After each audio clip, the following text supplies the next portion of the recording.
When it comes to Disney, it seems to be a bit of a mixed bag these days, as they did have a good summer at the box office with Deadpool and Wolverine and Inside Out 2, both making over $1 billion. But there's a lot of press and a lot of attention on the parks as those are struggling. And again, we've saw many articles from Variety, New York Times, Rolling Stone about the struggles in the park. We even saw some investors downgrade the Disney stock as they see weakness in the parks for the next 12 to 18 months, and also citing major competition from Epic Universe.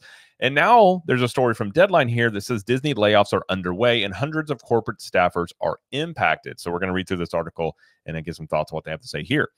So again, this is from Deadline. It says, more layoff news in what already has been a depressing week. Disney is in the middle of a new wave of cuts as part of a cost-saving initiative, sources tell Deadline.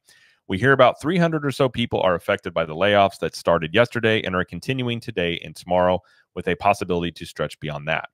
The positions, all based in the U.S., are across Disney's corporate operations, including legal, HR, finance, and communications, we hear.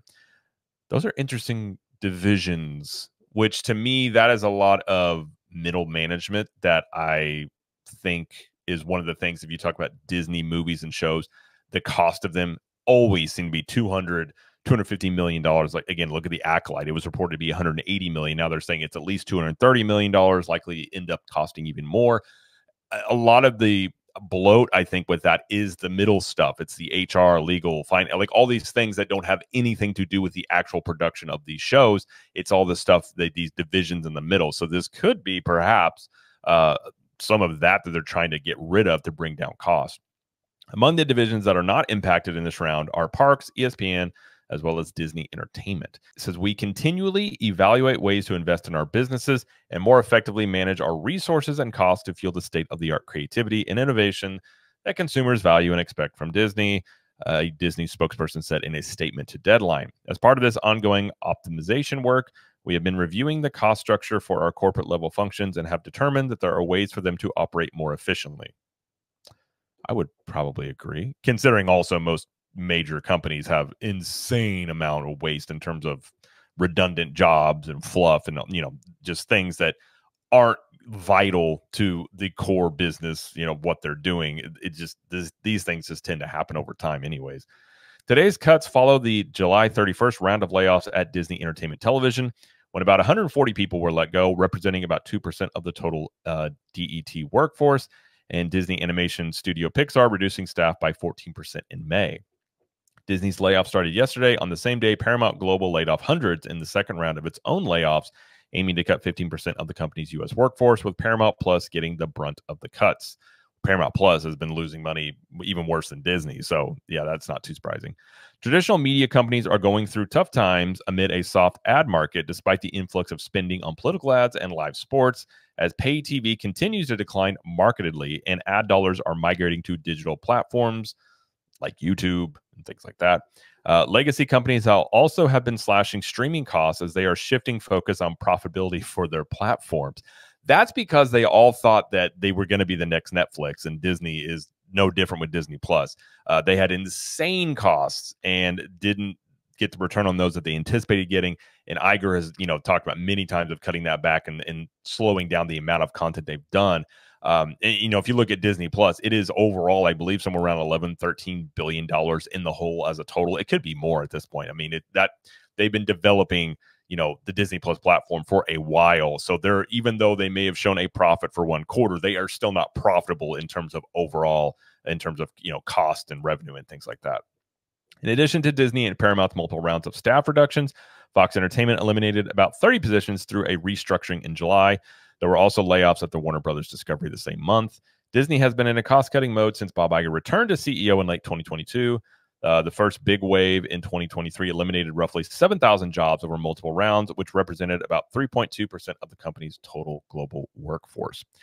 So, first off, I don't like people losing their jobs. That's never a good thing. So I don't like seeing that on an individual basis. Now, when it comes to a company, I think Disney for sure has bloat, and they have redundant jobs, and they have middle management that all it really does is it slows things down, and it's going to make things more expensive. And if you look at the Disney movies, again, like I said before, they all seem to cost $250 million plus. And many times when I say plus, it is way more. Like some of these movies are in the 400, $500 million range, if not more than even that.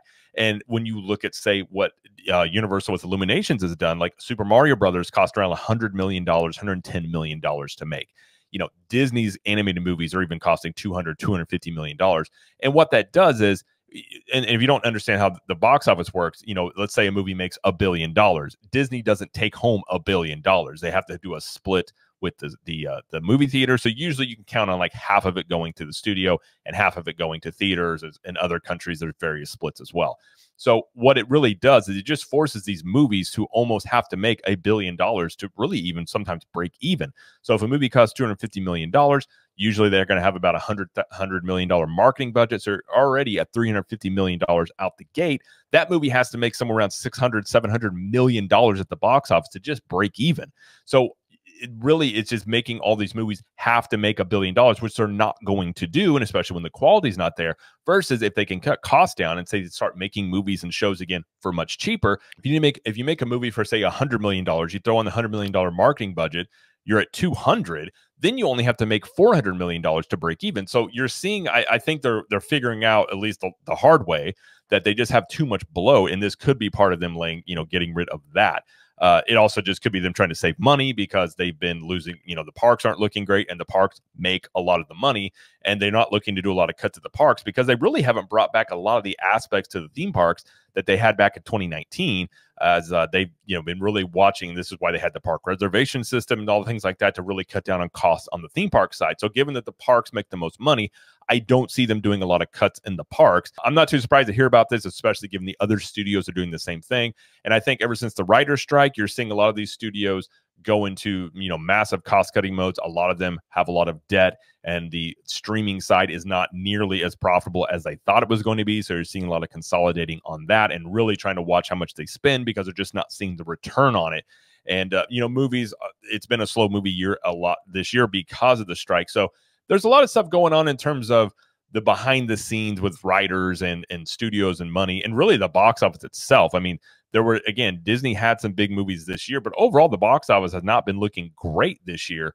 And I think they're finding out too, like audiences will go see certain types of movies, but if they're not into the movies, some of these movies just are not doing well at all. There's been numerous ones that just did not make money back that justified their budget. So I'm not surprised to hear this. I think, if you're looking at Disney as a company, it's interesting because they have just, they get the parks, they get the studios, like they have these different divisions. They got the TV side, and essentially all of them, I guess you could say outside the movies, although I would say still with the movies, there's a lot of iffy things. You've got Snow White on the horizon.